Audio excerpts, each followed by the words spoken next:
Good afternoon, everyone. Welcome to ASBM Lead Talks inaugural function and ASBM CEO Meet 2022, organized by Adithya School of Business Management. It's a wonderful day, and I feel privileged to extend my warm welcome to all present here. I welcome our Honorable Chairman, Engineer Submaran Sir, our Managing Trustee Praveen Kumar Sir in absentia, and our dynamic Professor and Head, Dr. N. Sundarpandian, and our Honorable guest, Dr. Sumit Mitra. I'm super excited to have you all here, and I'm excited about all the amazing conversations that we are going to have today. Before we begin, joining us today is a man of virtue and simplicity. He is a multinational senior executive and a strategic thinker experienced in leading organizations to achieve business turnaround by executing complex strategic plans across multiple geographies through his unique ability to join the dots in a multinational environment. I feel elated to introduce Dr. Sumit Mitra, the current CEO of Tesco PLC's Global Business Services Division and Tesco Bengaluru entity. He is also a board member of Tesco's joint venture, Trend Hypermarkets with Tata Group. Prior joining to Tesco, Sumit was the managing director of British Telecom, where he conceptualized and executed BT's global business services model with direct responsibility for 10,000 plus employees across 9 countries. Sumit studied in Scotland and has a Bachelor of Medical Science degree and a Master's in Business Administration.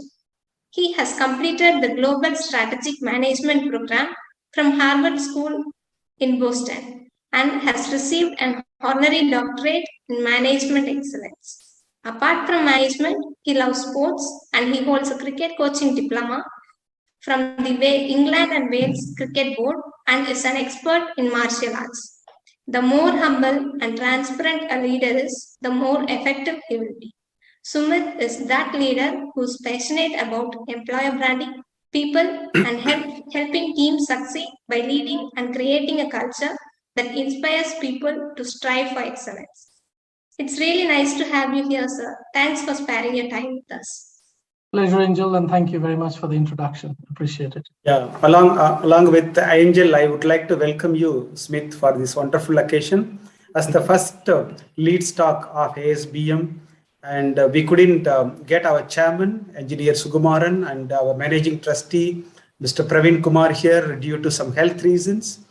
On behalf of them, and they have registered their gratitude and sincere appreciations for making your efforts and joining us today. Along with them, I would like to extend my sincere gratitude to you for having you here for this wonderful occasion. Thank you so much for accepting our students' invitation, joining us. Smith, you are a wonderful person. Reading your profile, we could see that traveled around the world, renowned HBS Harvard Business School alumni, done all over your qualifications around the world, worked around the world, traveled around the world, and who else we need for this inaugural? And as a first program, first person to inaugurate and address our students, it's a great honor for us, especially Adithya School of Business Management.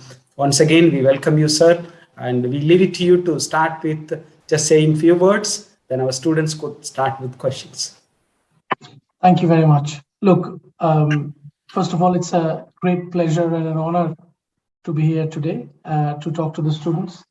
And secondly, I hope you're all, these are unprecedented times when you're sitting at home doing online classes. I don't know what percentage of your classes are on site, but these are very difficult times. And what people don't realize is people think it's quite easy sitting at home, you know, doing your classes online, the luxury of your home, your mother or your family doing the cooking and supporting you while you're doing your classes. But what I feel that people are missing out is the interaction, the collaboration, the working together and building bonds between the students and also with the professors. So I hope the days of COVID, we see a little light under the tunnel. Hopefully, this is one of the last waves that we will have. We probably expect one more, even milder version, but let's see how it goes. But look, these are difficult times, but good to see that you're still focused and you're driving your career forward, which is great. My only advice to you before we go into the question answers is do what you enjoy doing. Otherwise, it's not worth doing. Because if you enjoy something, I promise you, in your life, you would never work a single day, and you will get paid for doing something that you enjoy.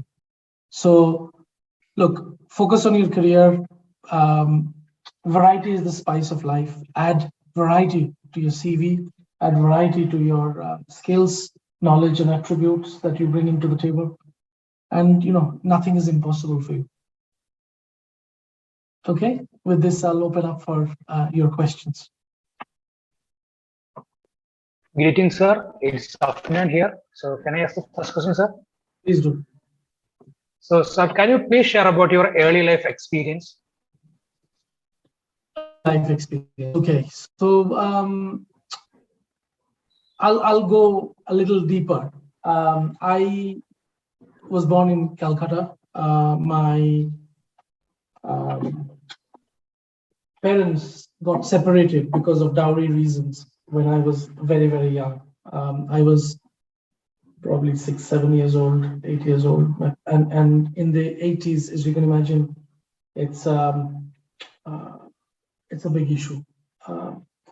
And I went through a stage where I found it very difficult to fund my education, because we lost out my where I was staying at home with my grandparents. They passed away in the kind of mid 80s.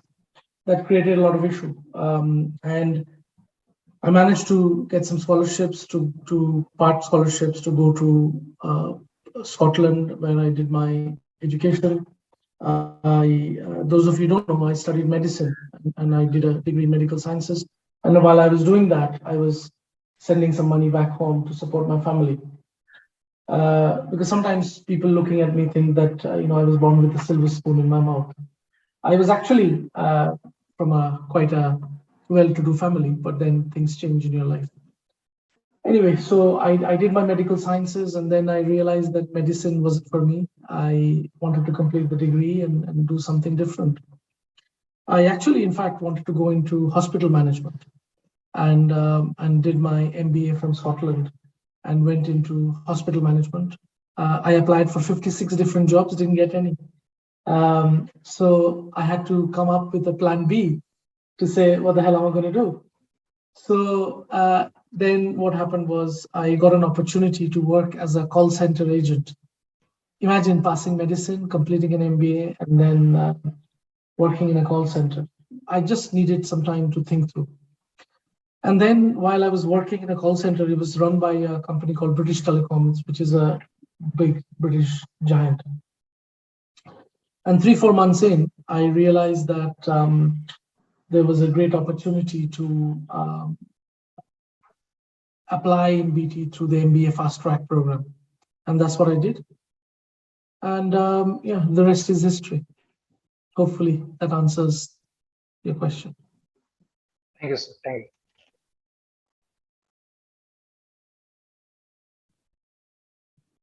Who is next? Hello, sir. Hi, I'm Priya. Priyanka. Okay. And nice to meet you, sir. Pleasure. Okay. Can I know how do you plan your day, and how do you spend your typical day in a corporate life, sir? Yeah, very interesting question.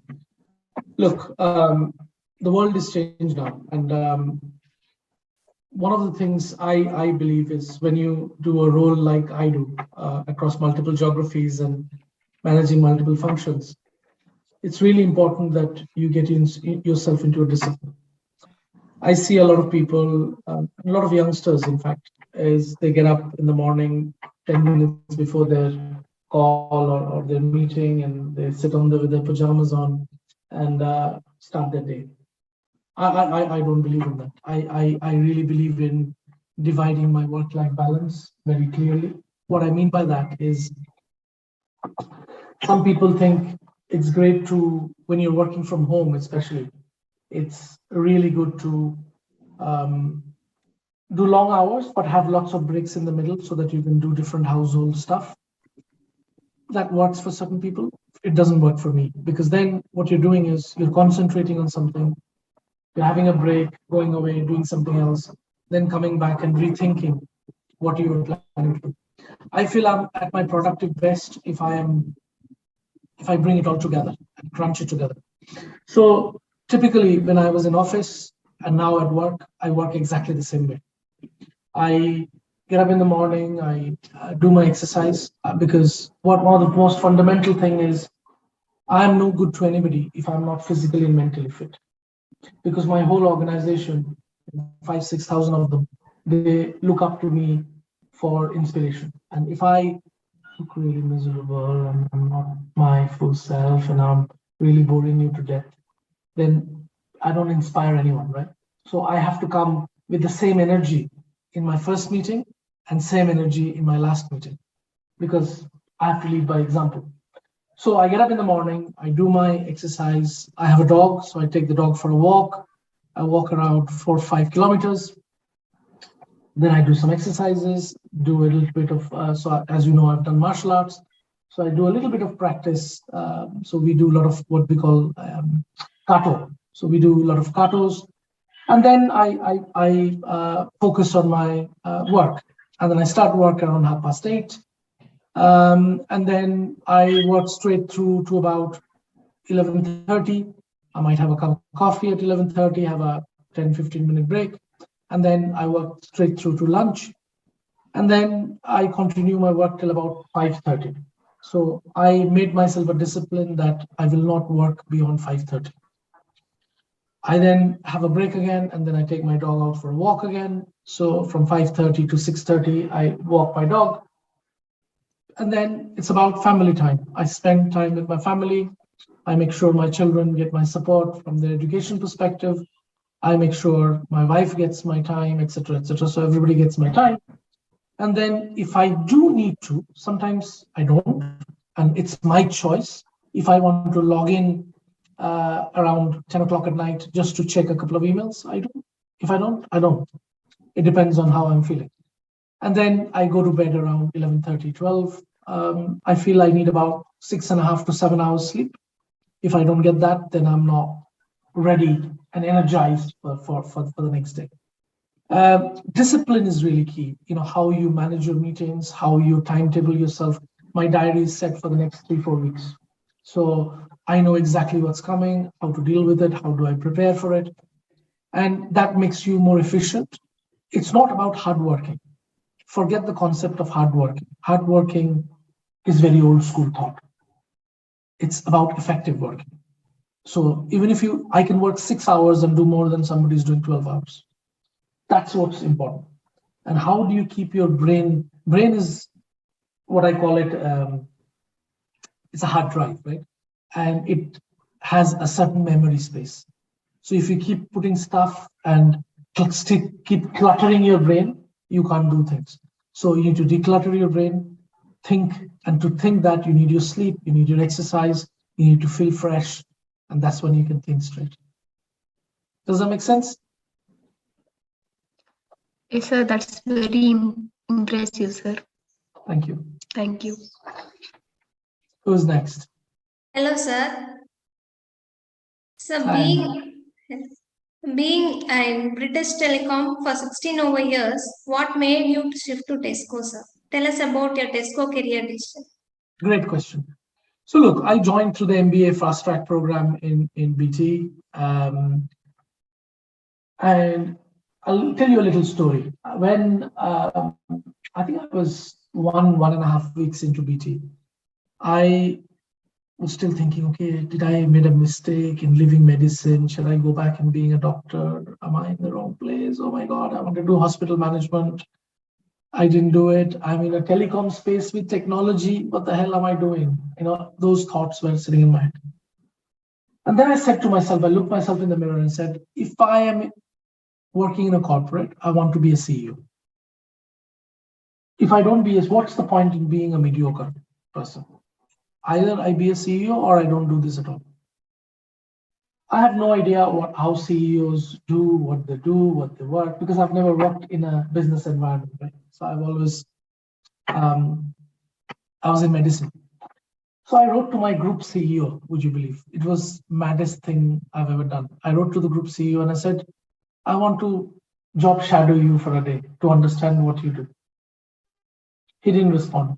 I wrote to him again. He didn't respond. I wrote to him the third time. Every week I was writing him an email. So in third week, his PA called me. Why are you hassling?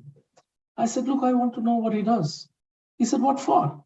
I said, because I want to be a CEO and I want to know whether I like it or not. So they said, your man, come over. So they called me over and I spent from 7 a.m. till 6:30 p.m. with my CEO, global CEO, one day.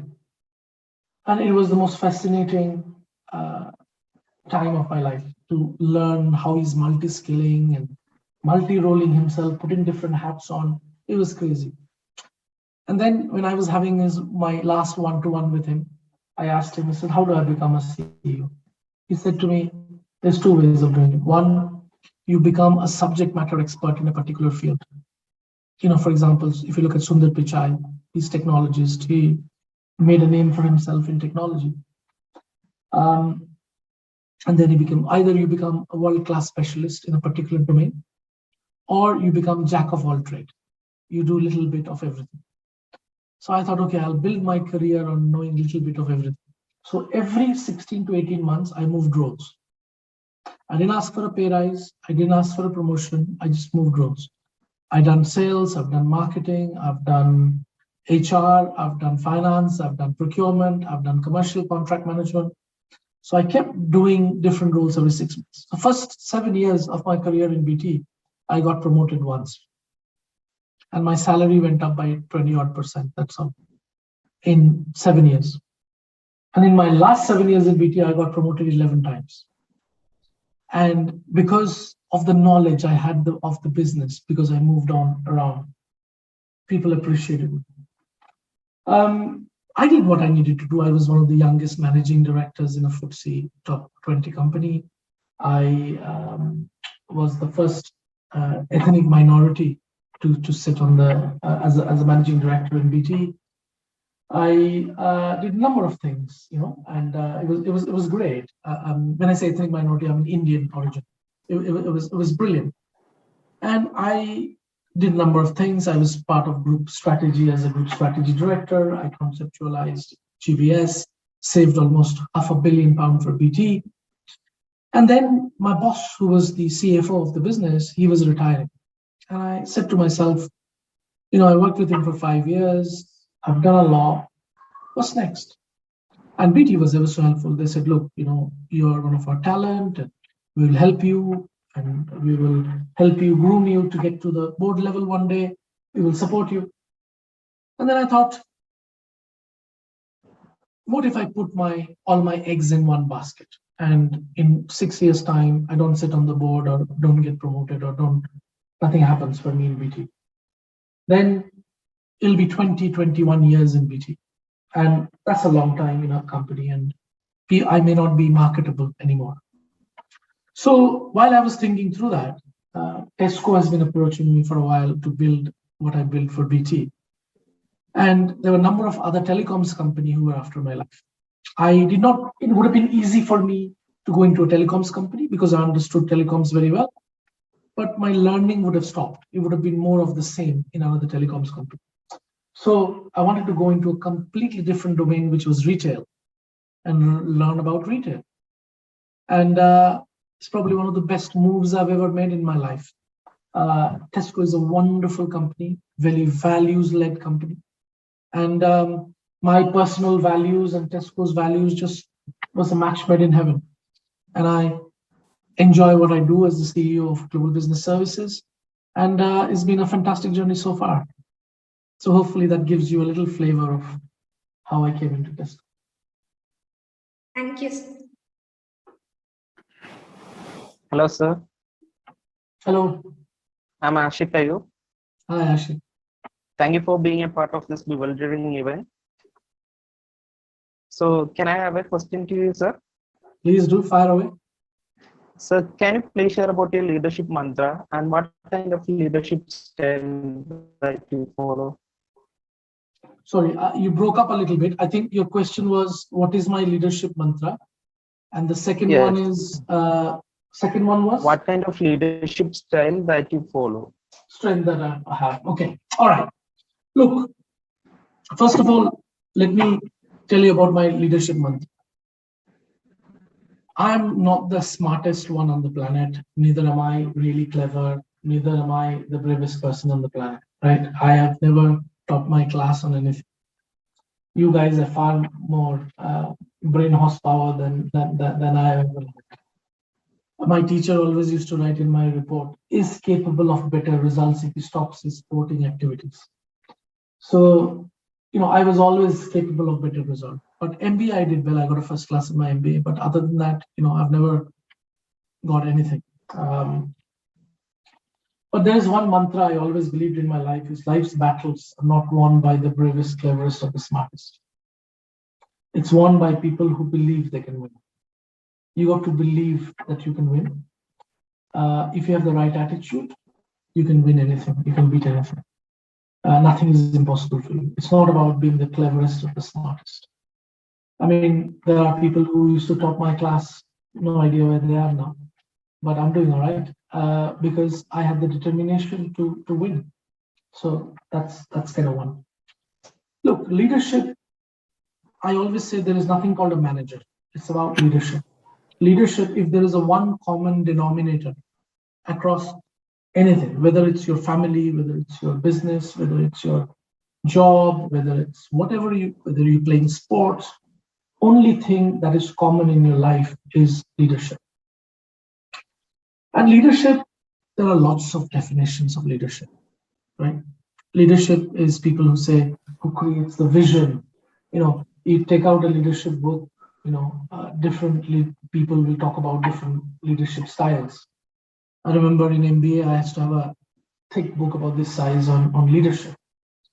And look, some people say it's about followers, creating followers. Some people say it's about, being inspiration. It's about creating people, a vision for an organization, people who execute. To me, relationship, there's one word which I call ultimate relationship. Leadership is respect.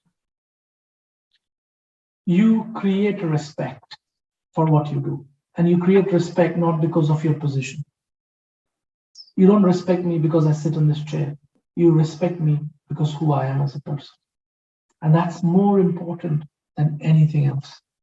Because then where you create a sustainable competitive advantage in your organization. If I use my power to tell people what to do, the moment I turn around, people say he's the biggest idiot. I don't want to listen to him. He's too rude. I don't want to talk to him. So what's important is you earn the respect of others. If you earn the respect of others, then there's no bigger leadership than that. And you earn respect of others by treating people how they would like to be treated, not how you would like to treat them.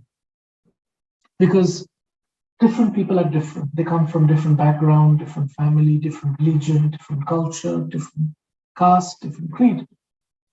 And how they would like to be treated is different to somebody else.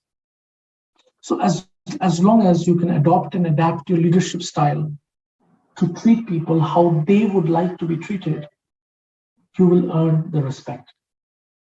And the respect comes from various domains. Respect comes from coaching and mentoring. Okay? It comes from challenging. As a leader, I'm obnoxiously challenging because I want to aim for the best.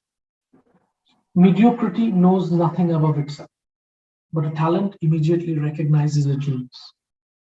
You should not sit here and say, okay, I'm hitting mediocre, is great. No, aim for the stars.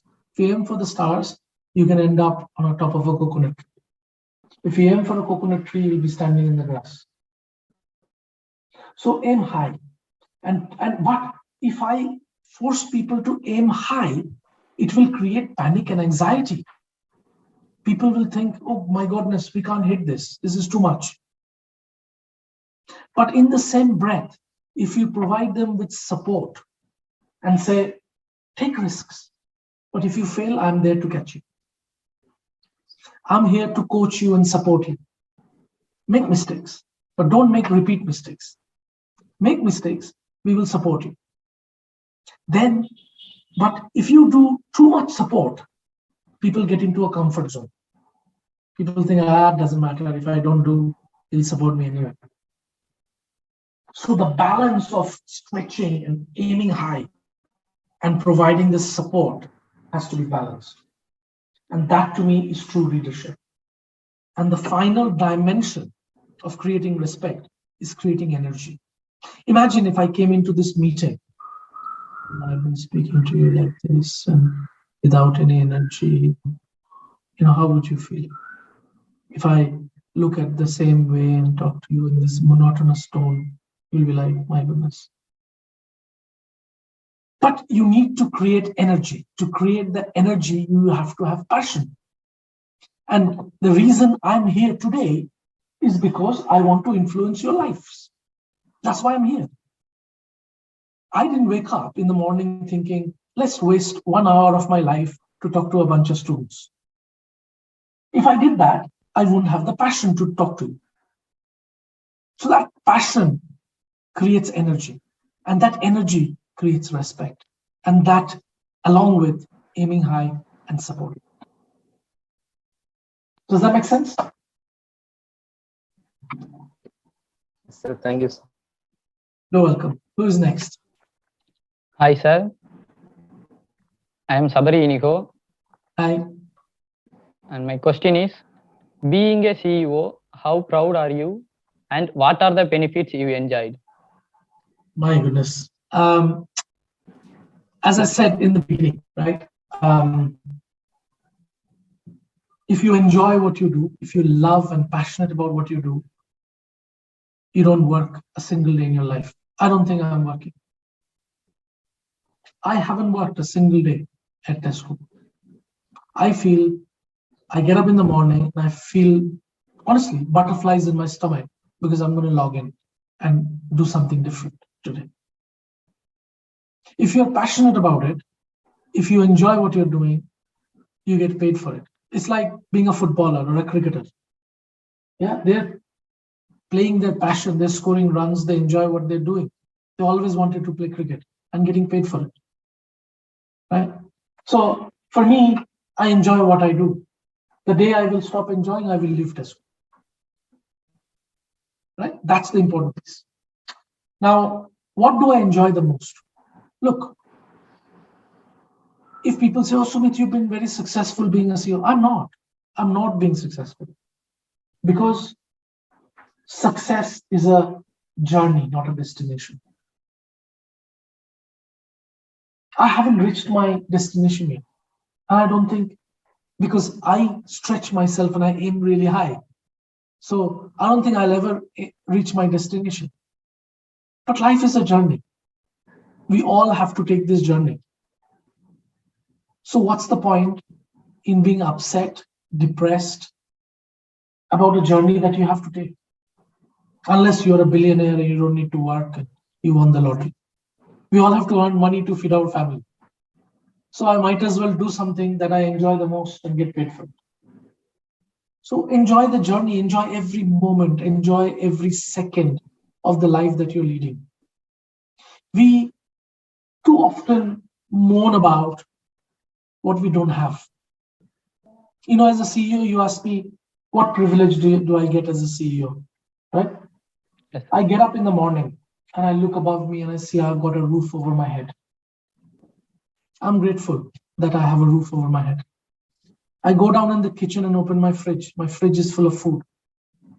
I'm very grateful that I have a fridge full of food and I don't have to run after food. Then I come upstairs and open my wardrobe. I have clothes that I can wear. I'm grateful for the clothes that I have.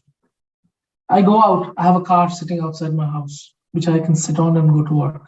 I don't have to walk, whether it's rain, snow, heat. I'm eternally grateful. So if you are eternally grateful to what you have and what you deserve,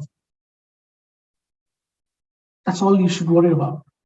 But we keep ourselves worrying about what we don't have. and be unhappy about what we don't have. I could sit here and say, oh, this CEO gets this, that CEO gets that. Why don't I get this? What's the point? If I really want that, I'll leave this job and go and get it. Right? That's the way. Yeah, thank you, sir. Thank you. Who's next? Hi, sir. I'm Anushya. Hi.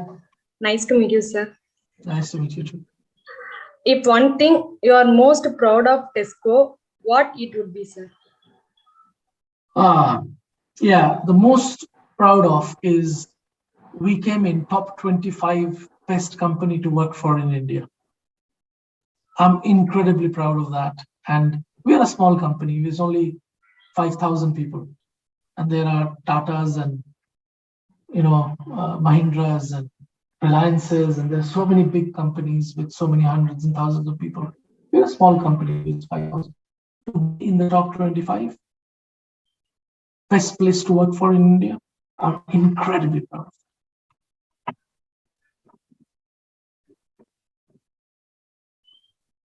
Hello, sir. I'm Anu. Hi, Anu. It's actually a pleasure meeting you, sir. Thank you. We all know what due to this pandemic situation, retails are like moving to e-tail. So what are your future plans about it and how Tesco is heading? Great question. Look, we have been on online for many, many years. We had a 2.5-3 billion business of online food retailing. What this pandemic did was it went from 647,000 orders a week, 647,000 orders, to 1.4 million orders in 6 to 8 weeks. We more than doubled our business size, which is incredible effort. We are a food retailer, which means that we are in a very privileged position, that we are doing well, where a lot of other industries are suffering, whether it's airline industry, hospitality industry, they're suffering. But we are doing very, very well as a business because everybody has to buy food. And as more and more people stay at home, they buy more food. So we are doing okay from a online as well as the store business. In India, we have something called Star Quick, which is our online business, and it's about 100 crore business, which is growing at 20% every year. So the big ethos of Tesco is how can we be more convenient for our customers? So how can we create an environment where customers can get food when they want, how they want, where they want, how quickly they want it?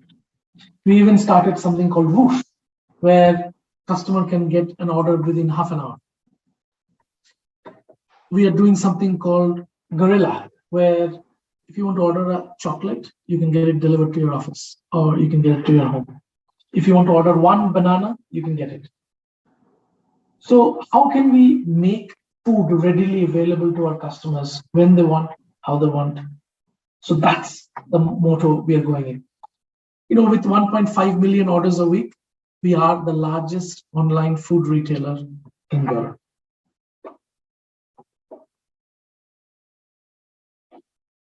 Thank you, sir. Thank you. Who is next? You're on mute. Sorry, sir. Excellent. Tell me. As previously asked, there are a lot of changes in society, like changes in government policies, COVID, and so on. How do you manage to cope up with these changes, sir? How do I manage to? Cope up with this. How do you handle these changes, sir? Excellent question. Look, in life, only thing that is constant is change. So it'll be stupid of us to sit in a cocoon and say, let the world change around us and we will continue to do what we are good at. There are some fantastic examples around the world. You're probably too young, but have you heard of a company called BlackBerry? BlackBerry? Yes, sir. Mobile? So you're probably too young. Yes. Yeah, in the 90s and 2000s, BlackBerries was the biggest corporate mobile email tool. 92% market share in corporates, BlackBerry. And BlackBerry thought, we are world beaters. And then Apple and Samsung took over. Their market share is less than 1% as we stand in 10 years, not 100 years, 200 years, in 10 years.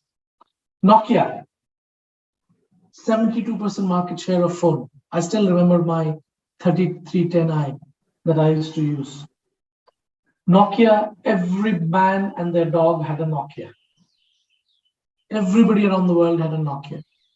Look at Nokia. Where are they? They didn't go with the flow. So change is constant. There are many things that's impacting you, both macro and our micro level. This includes government regulation. This includes political climate. This includes policy changes. This includes tax laws. This includes many different things.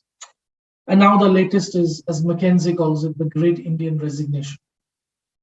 Everybody is resigning everywhere, right?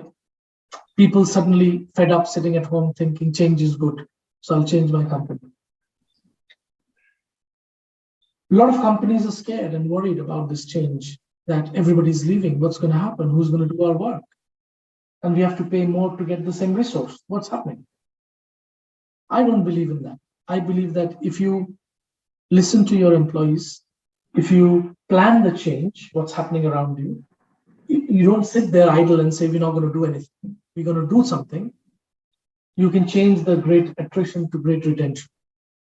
That people, why would somebody want to leave your organization if you're hearing them and if you're working with them, right? So you just have to make sure that you have the right team around you. You can't do it all yourself. I can't read up everything. I'm not an expert in finance, neither am I expert in tax, neither am I expert in law. So you need to have the right people around you who, and sometimes work with third parties to get the right information and keep in touch with what's happening around you in reality and act upon it. That's what I call is insight. You're getting the insight of what's happening around you. And then it's your strategy that takes you forward in terms of how do I adopt and adapt to this change to create a better future and a better world for all of us. And that's the important piece. All right? Thank you, sir. Thank you, sir. Who is next?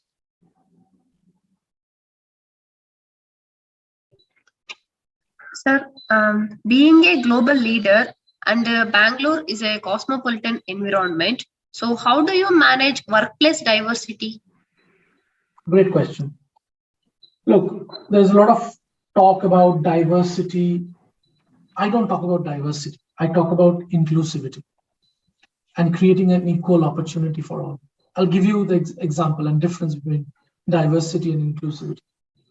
Diversity is somebody inviting you to their party just to make up the numbers. Oh, I need number of women, I need number of disabled people, I need number of this, I need number of that. But inclusion is when you're invited to the party and asked to dance in that party. So to me, that's inclusivity. How do you create a culture that includes everyone, right? And how you create an environment of success by being inclusive. And how can you be inclusive? You can be inclusive by creating equal opportunity for all. It's not about managing diversity numbers, no.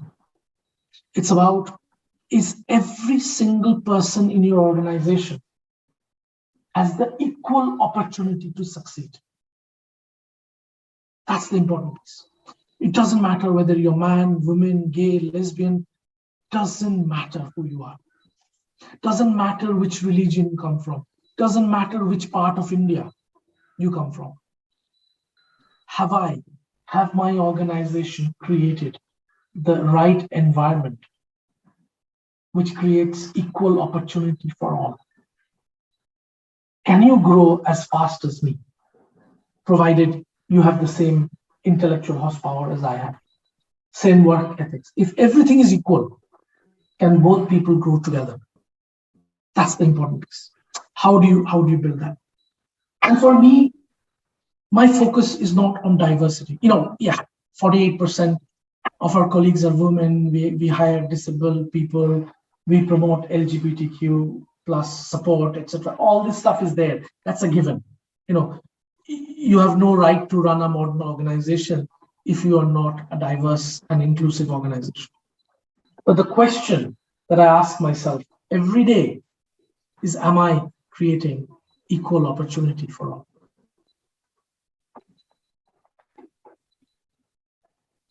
Yeah, sir. Thank you. Who is next? Sir, in the fast-moving world, you have to be creative all the time. What's the most challenging project in Tesco that forced you to be creative as a strategist? Excellent question. So when I was hired into Tesco to build a world-class business services model. And how do we create something that has been existing for 14, 15 years in India to make it global and make it world-class that creates value for Tesco? So when I first came in, it would have been very easy to say, yeah, in 5 years' time, we can get there. But sometimes for an organization to paint a 5-year picture is too far away. People think, yeah, it's 5 years. It doesn't impact me. So I'm going to do what I'm going to do here. So what I did, I created a strategy called Vision 2020 when I came in 2017-18. So it was about a 2-year plan of building the foundation of the business services model. And then in 2020, I launched Mission 23, which is the next 3 years. How do we become world-class? And we are world-class. We are now 3 years in a row, top 20 best GBS in the world. So strategy is not about writing a piece of paper and say, how are we going to get there? Many people can do that. And some people write strategy at 30,000 feet above sea level. And they write strategy, it's so complex that people can't execute.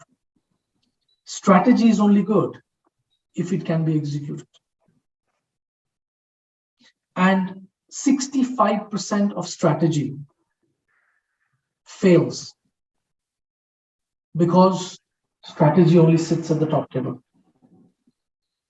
A person, a fresh graduate who comes into your work tomorrow, if they don't understand your strategy, then it's no good. You can't execute your plan. So every single person in the organization should be involved in the strategy, and they should know what the strategy is all about, so that they can say, what is my personal contribution towards the strategy? And that's the success. So that was the toughest thing to do. Always a tough thing. It's building something new is easy because you can shape and mold it the way you want. But making a change on something which has been there for 14, 15 years, to change it to the world class that we are today, that's probably the hardest thing to do. Thank you, sir. Who is next? Sir, you are representing here Tesco. As a CEO, you have to keep scaling or evaluate yourself to move forward. How do you assess yourself I missed as the a last leader? bit. You broke up a little bit. Can you repeat the question again? Yes, sir. As a CEO, you have to keep scaling or evaluate yourself to move forward. How do you assess yourself as a leader? Great question. Look, if you are not constantly benchmarking yourself, if you're not constantly changing and evolving yourself, you're stagnant. The world is for the learner. The learned sit beautifully equipped to deal with a world that no longer exists, because things are changing around you.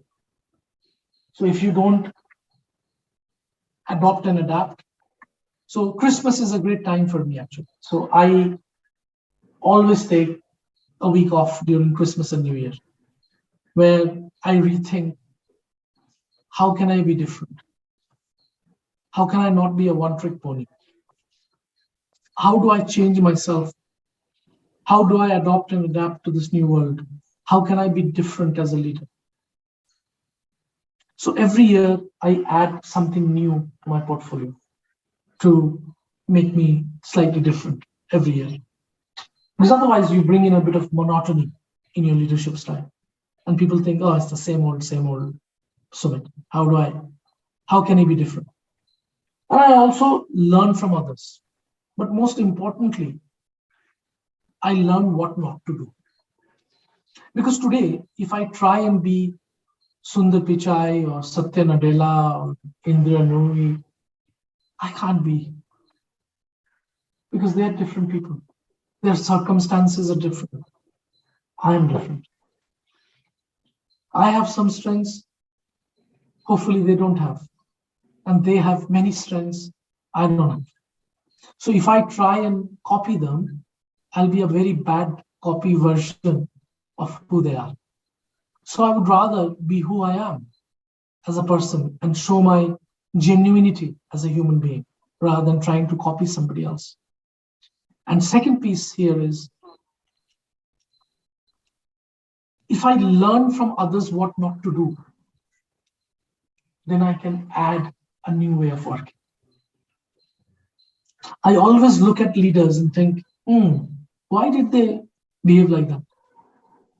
If I was in this situation, how would I have behaved? That taught me more than copying someone blindly. And that's how I keep myself evolving as a leader, because I'm constantly learning. Learning never ends. Thanks. Thank you. Who's next? As a transformational leader, how do you see the retail world of tomorrow? Great question. So look, the world is changing, and your generation, and then the alphas and betas, your generation Z. So all the new generation that's coming through, you look at world in a different way to how we have looked at the world, how your professors looked at the world. So the world has changed. You want things instantly, and that's what people are wanting. To watch a movie, we had to wait till the Doordarshan can show that movie on our TV channel. Or I had to go and rent a cassette, video VHS cassette from a cassette store to watch it. But here, if you want to watch a movie, you just switch on Netflix. You can watch it when you want, how you want, what time you want. You have it in your fingertips. If today you said, I want to have biryani tonight. Before, I had to sit in a bike or sit in a car or walk, go to the biryani shop, special biryani store that I want, get biryani packed, stand in the heat, probably get corona on the way, and then come back and eat my biryani. But now you just press a button and get your credit card connected. And Swiggy will come into your house and deliver whatever biryani you want. You want to buy a movie ticket? We used to queue up before a movie, 20, 30, 40 people in front of us. And there used to be a big signboard said house full. And then disappointed, I used to come home. But now it's something called little app, which you go in. There's an app for everything.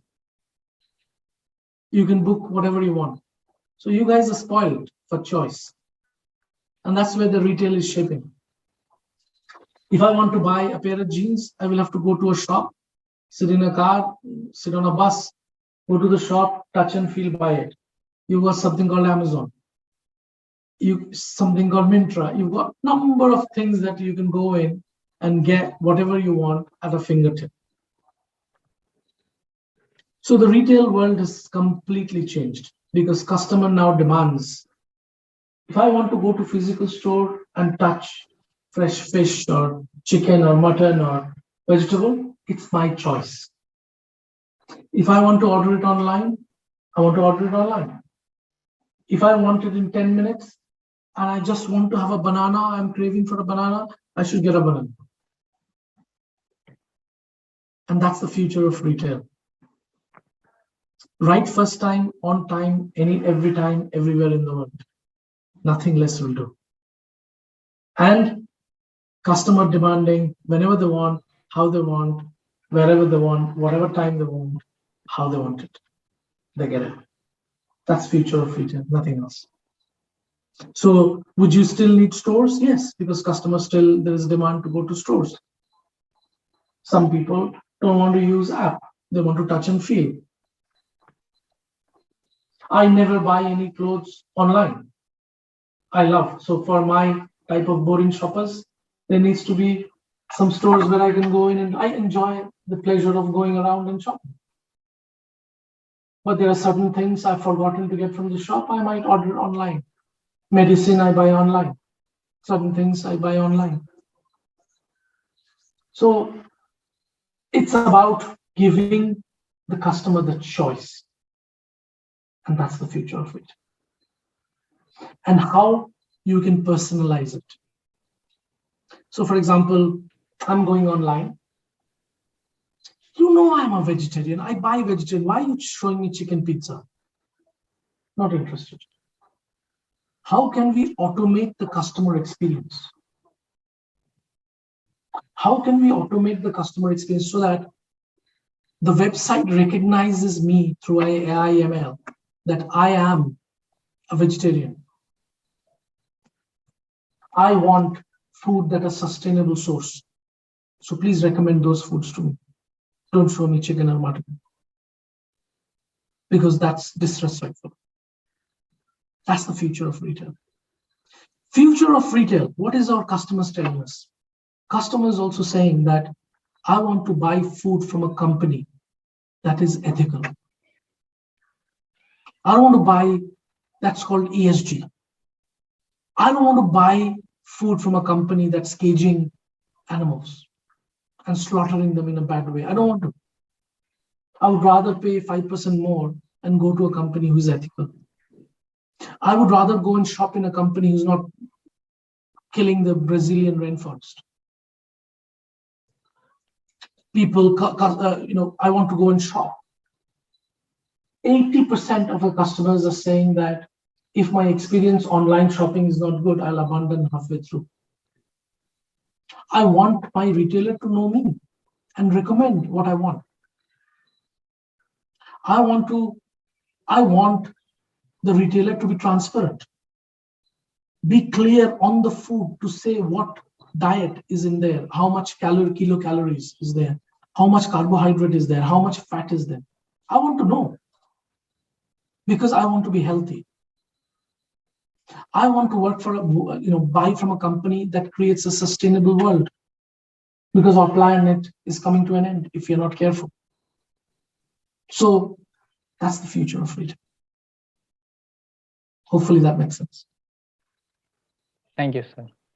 Thank you. Sir, being a CEO, what strategy help you to perform at your best? Sorry, what strategic? What strategy help you to perform at your best? What strategy? Look, I look at three things: skills, knowledge, and attributes. Do I have the right skills to do my job better? If I don't, I reacquire skills. I go to university, get skills. Do I have the right attitude? That's what I have. Nobody can build a right attitude inside me, right? And knowledge. If I need knowledge, I go and read up Harvard Business Review. I work with KPMGs and EYs of this world to learn more what's happening in the industry, the McKinseys. I reach out to my alumnus group in Harvard to see what's going on. So as long as you continue to stay relevant, as long as you continue, as I said, the world is for the learner. As long as you continue to be a learner, and keep yourself equipped. There's no better strategy than that. Okay? Thank you, Cool. sir.